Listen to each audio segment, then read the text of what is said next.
नमस्कार। तो जो भी सिविल इंजीनियरिंग डिप्लोमा के चौथे सेमेस्टर में हैं, उनके लिए ये समझना बहुत ज़रूरी है। आज हम क्या करने वाले हैं? हम ऑफिशियल करिकुलम को ही डिकोड करने वाले हैं। मतलब हर एक सेक्शन को बारीकी से समझेंगे ताकि आगे क्या होने वाला है इसका एक बिल्कुल साफ नक्शा दिमाग में बन जाए। और हाँ, एक बात साफ कर दें, ये सारी जानकारी हम कहीं और से नहीं, बल्कि सीधे Maharashtra state board of technical education के ऑफिशियल डॉक्यूमेंट से ले रहे हैं। तो मतलब इन्फॉर्मेशन एकदम पक्की और भरोसेमंद है, इसमें कोई शक नहीं। अक्सर ऐसा होता है ना, जब भी कोई करिकुलम डॉक्यूमेंट सामने आता है तो वो कोड्स और नंबर्स का एक जाल सा लगता है। समझ ही नहीं आता कि कहाँ से शुरू करें। पर चिंता की कोई बात नहीं है। आज हम इसी जाल को सुलझाने वाले हैं। इसे एकदम सिंपल बना देंगे ताकि सेमेस्टर की शुरुआत पूरे कॉन्फिडेंस के साथ हो। तो चलिए देखते हैं कि आज हम क्या-क्या कवर करने वाले हैं। हमने इसे 5 आसान हिस्सों में बांटा है। सबसे पहले पूरे डिप्लोमा का ब्लूप्रिंट समझेंगे। फिर देखेंगे कि इस सेमेस्टर में कौन से 6 कोर्स हैं। उसके बाद बात होगी कि हर हफ्ते कितना टाइम देना होगा। फिर ग्रेड्स कैसे मिलेंगे, ये भी समझेंगे। और आखिर में इन सबको जोड़कर एक बड़ी पिक्चर देखेंगे।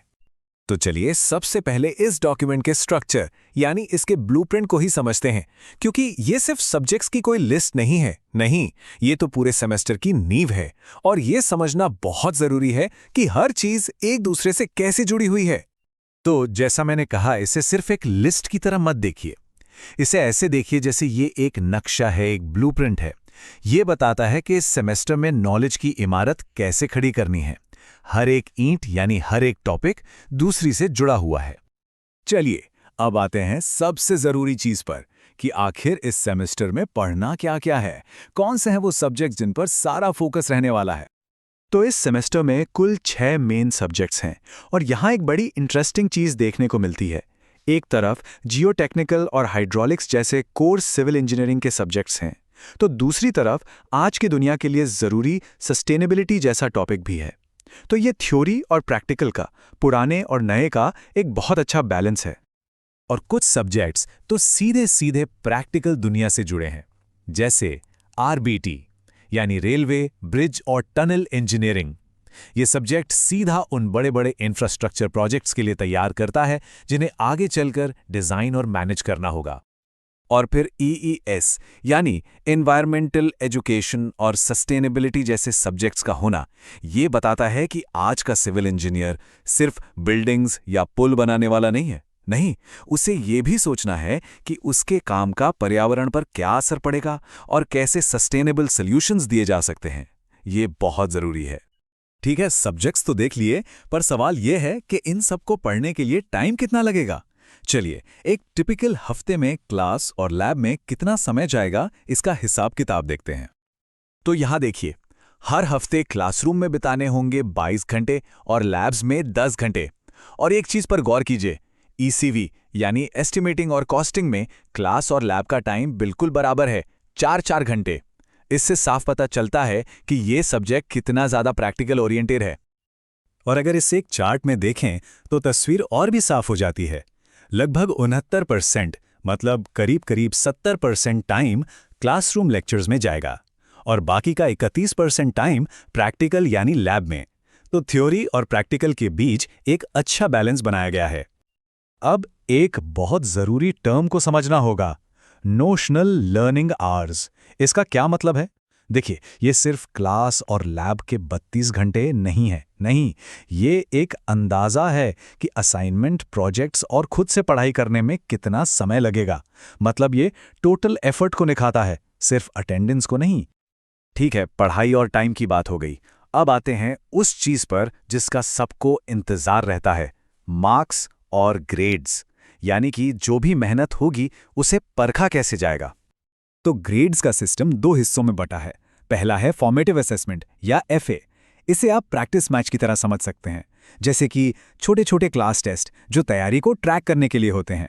और दूसरा है समेटिव असेसमेंट या एसए।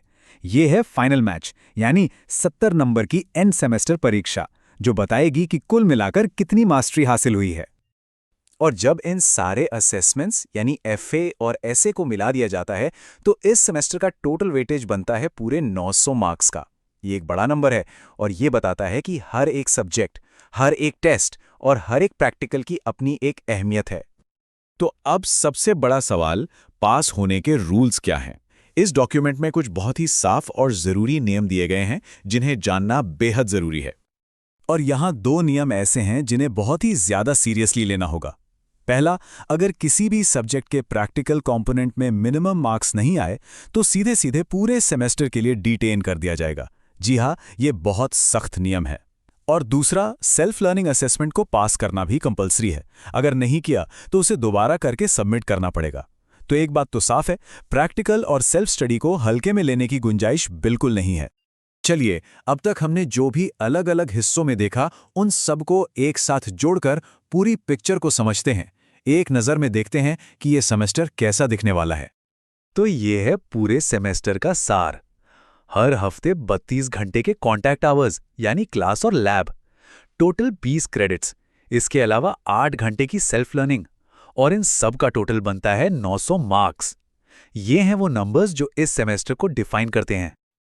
और अब एक आखिरी लेकिन शायद सबसे चौंकाने वाला आंकड़ा। डॉक्यूमेंट में साफ साफ लिखा है कि 1 क्रेडिट का मतलब है 30 नोशनल घंटे। तो अगर इस सेमेस्टर में 20 क्रेडिट हैं तो इसका सीधा सा मतलब है कि बोर्ड कुल मिलाकर 600 घंटे की मेहनत की उम्मीद कर रहा है। सोचिए, ये सिर्फ क्लास अटेंड करना नहीं है, ये एक बहुत बड़ा कमिटमेंट है। तो अब ये पूरा का पूरा ब्लूप्रिंट सामने है। हर नियम, हर सब्जेक्ट और हर घंटे का पूरा हिसाब किताब।